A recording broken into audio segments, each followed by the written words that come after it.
Yeah, I top 3 of the remote duel YCSs, and then I top 4 the invitational. So some people don't count the invitational. So if you don't count that, I have 16 Konami. But Sure. yeah, How Why does the wouldn't? invitational? Yeah, Yeah, I was gonna Kenny. say, why do the wouldn't same thing. you? So, for example, and I know Frazier's like this too. I don't know if you're in the Smash Bros or other fighting games, Dom, but I've watched them. in Super They're fun to Smash watch. Bros, yeah, like Melee and Ultimate, there's one of the biggest tournaments of the year is called the Summit, and those are invitationals, and they're some of the biggest tournaments of the year, some of the most competitive. There's also fun things that happen in the weekend, but those tournaments are regarded and held very highly in the community as like competitive tournaments. Yeah. So anyway, and I think in most communities, invitationals are usually regarded very highly because that's kind of the point of them. It's like we're grabbing whoever we think are like the best players at this time and throwing them in this gauntlet. I say all that to say, Kind of the problem. what are the deals? Why? How come people don't count invitationals or whatever? In this case, in the Konami events. So because of like the nature of remote duel, like the best duelists did not always want to play, and you had to play like a remote duel like a qualifier. Then after you do well and like get your invite in that qualifier, then you have to win like your pod that you qualify into, and then after you win or get second place, you have to get first or second in your pod. Then out of the 8 pods, those 16 duelists play in the invitational, but like the best at a YCS, like all the best names are going to be there always, Yeah. right? Yeah. Like Yeah. everybody's going to be there at like the invitationals. Like it's like who it's like there are some great names that end up there because they decided to play, but not everybody always played. So like And I can attest to that because I know Steve Silverman hates remote duel wise. Like he refuses to do like remote duels, for example. Really good player, right? Like one of the best 2 ICS champion. Several like he has double digit tops. And he also doesn't play Yu-Gi-Oh that much, but he's like one of the most decorated players in the game's history. Really? But he like hates to play remote duel YCS. He's not the only person who feels like that. A lot of people just don't want to play remote duels in general. And so I see what you're saying. It kind of alienates a part of the most competitive player base. Who's just like, yeah, I'm good at the game, but I don't want to play this. Like this format I don't care for. That's understandable, but I would still say, regardless of who enters, the event is the event and it still counts. Because, like, same thing happened with a bunch of games during COVID, right? Like, a bunch of fighting games had online tournaments. A bunch of players didn't like the online netcode for those fighting games, so they didn't enter.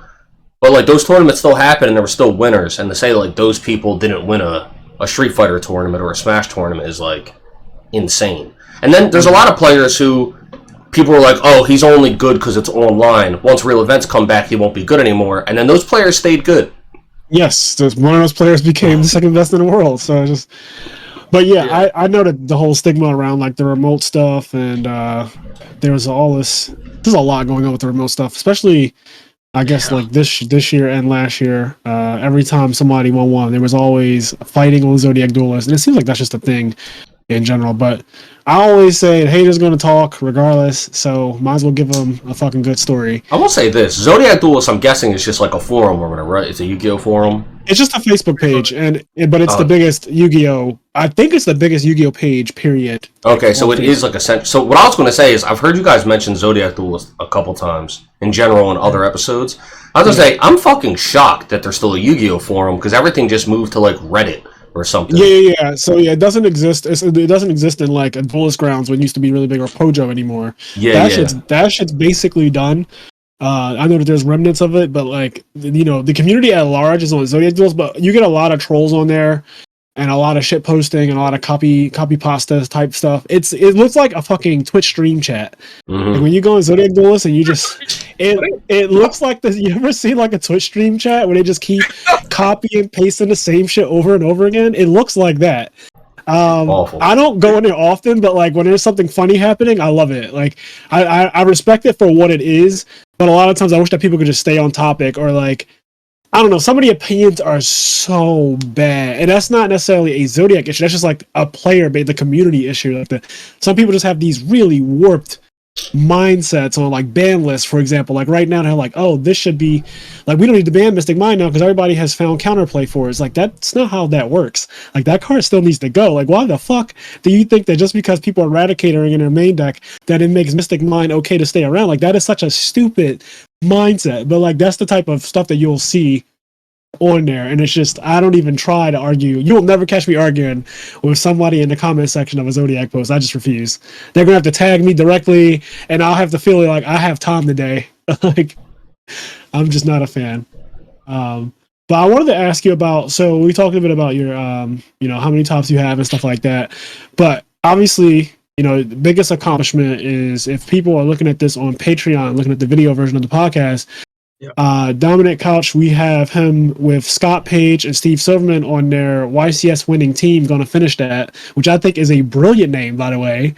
And they won a 3v3 YCS. It was in Vegas or California? Yeah, it was in Vegas. It was in Vegas, yeah. So you were in one of my favorite cities in the world. I love Vegas. It's so fun, especially if you're 21. That is, I was going to say, that is a highly degenerate take. Only degenerates love Vegas. Vegas is awesome. It's my favorite city, and I've never been there above the age of 21. Right. So, like, the only time you've been there, you won a YCS, and then, like, weren't able to actually gamble because you're not of age yet. Well, but yeah, Vegas is awesome. So, how did this team come about? Because, I don't want to just say it's because you guys' weight, but, like, the name of the teame. Okay, that is where the name of the team came from. Yes, the name of the team clearly came from you guys being the biggest duelists in the room.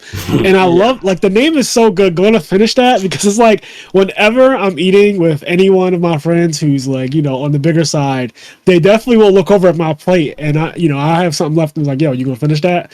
So as soon as I heard that name, I thought it was hilarious. But at the same time, prior to that event, Steve wasn't really playing that much. Like, he had just learned about the dinosaur deck. You said what?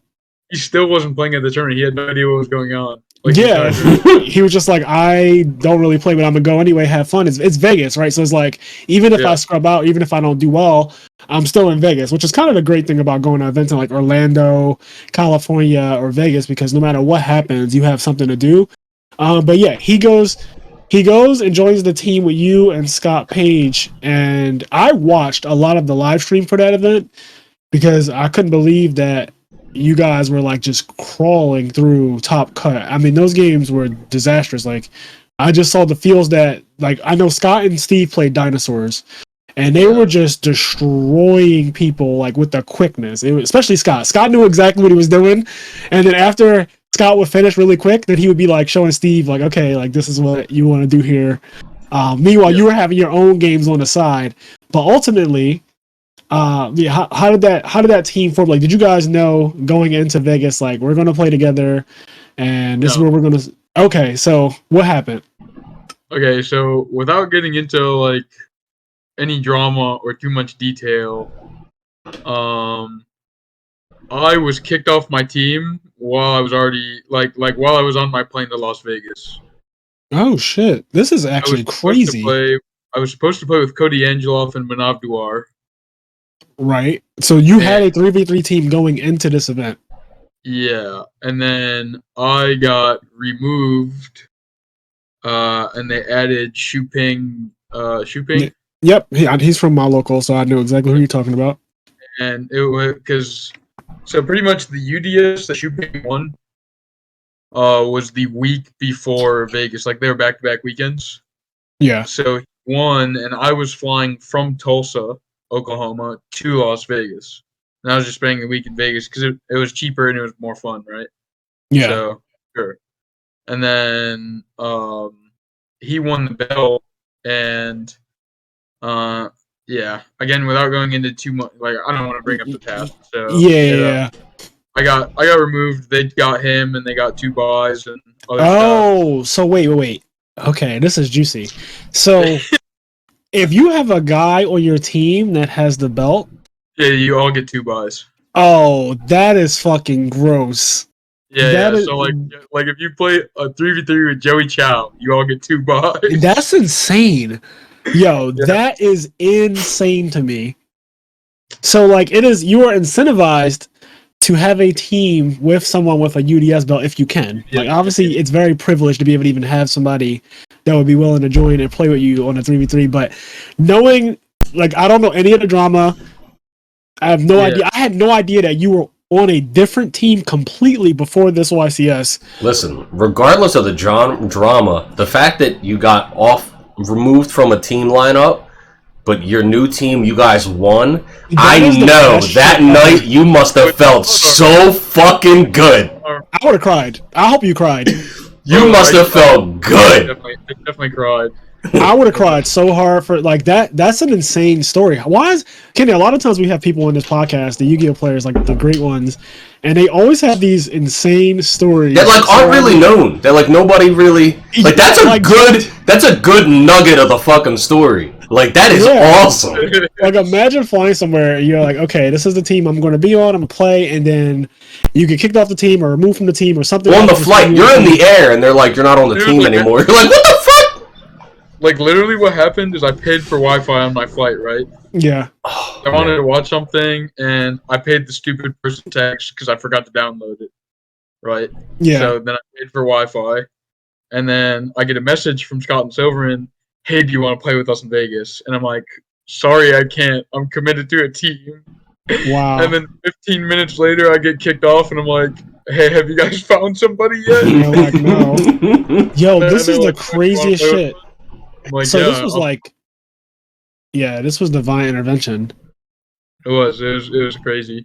That shit was meant to be, Dom. That's crazy, man. I'm a big believer in like what's meant to be will be, and so it was meant for it to happen that way. Like that's how it was supposed to go. Whatever the drama was, whatever happened, it was meant to happen that way.